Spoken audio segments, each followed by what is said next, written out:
नगरोटा में मारे गए आतंकी पाकिस्तान से आए थे। इस खुलासे के बाद भारत ने पाकिस्तान को साफ कह दिया है कि अगर अब नहीं सुधरे तो भारत किसी भी हद तक जाने को तैयार है।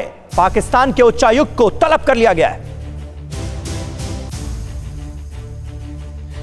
नगरोटा की जमीन पर उतरे जैश के आतंकी हिंदुस्तान को दहलाने आए थे। सांबा सेक्टर के रास्ते हिंदुस्तान में दाखिल हुए मौत के सौदागर पाकिस्तान से आए थे।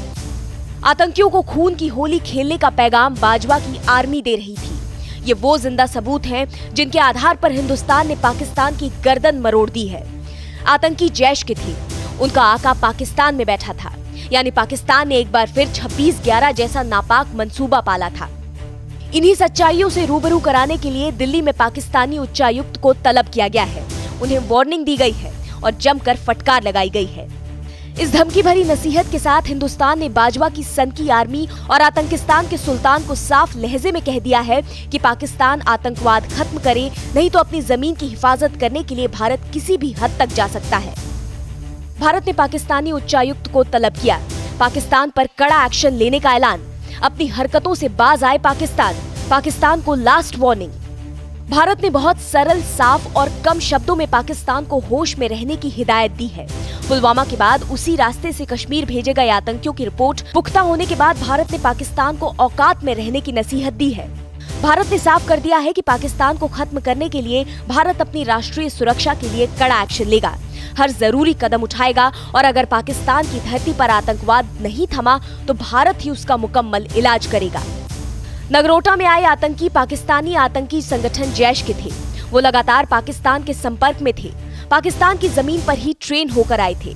भारत में 26/11 की बरसी मनाने की तैयारी थी, लेकिन हमारे जाबाजों ने उन्हें जहन्नुम का रास्ता दिखा दिया।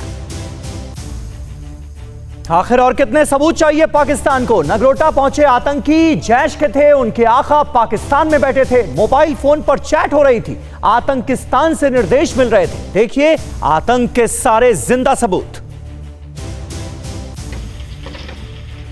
जैश ए मोहम्मद 26/11 जैसे हमलों को अंजाम देने की फिराक में था। जैश 26/11 की बरसी मनाने की तैयारी में था और इस तैयारी के पीछे बाजवा की आर्मी लगी थी, क्योंकि सांबा सेक्टर से नगरोटा पहुंचे आतंकियों के पास से जो मोबाइल फोन बरामद हुए हैं उसमें भेजे गए मैसेज से क्लियर है कि पाकिस्तान ने हिंदुस्तान को दहलाने की बड़ी साजिश रची थी।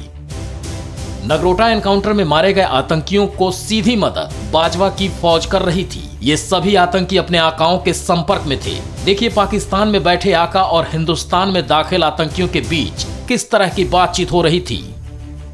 आका ने पूछा, कहां पहुंचे, क्या सूरत हाल है, कोई मुश्किल तो नहीं? आतंकी ने जवाब दिया, हम 2 बजे पहुंचे। फिर आतंकी ने लिखा कि हम फिर बता देंगे।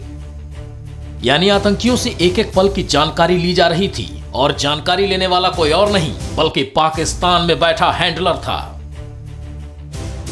पाकिस्तान से स्मार्टफोन और जीपीएस लेकर आए थे आतंकी। डिजिटल मोबाइल रेडियो से आतंकी कर रहे थे बातचीत। हर जानकारी पाकिस्तान पहुंचा रहे थे चारों आतंकी। आतंकियों के पास से बरामद हुआ डिजिटल डिवाइस।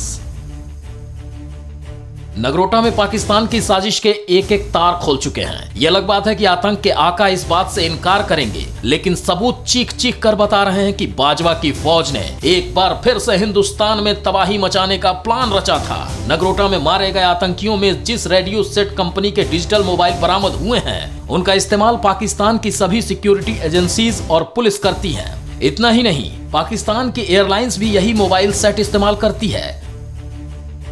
फिक्र आपकी, सोमवार से शुक्रवार रात 9 बजे सिर्फ TV9 भारतवर्ष पर।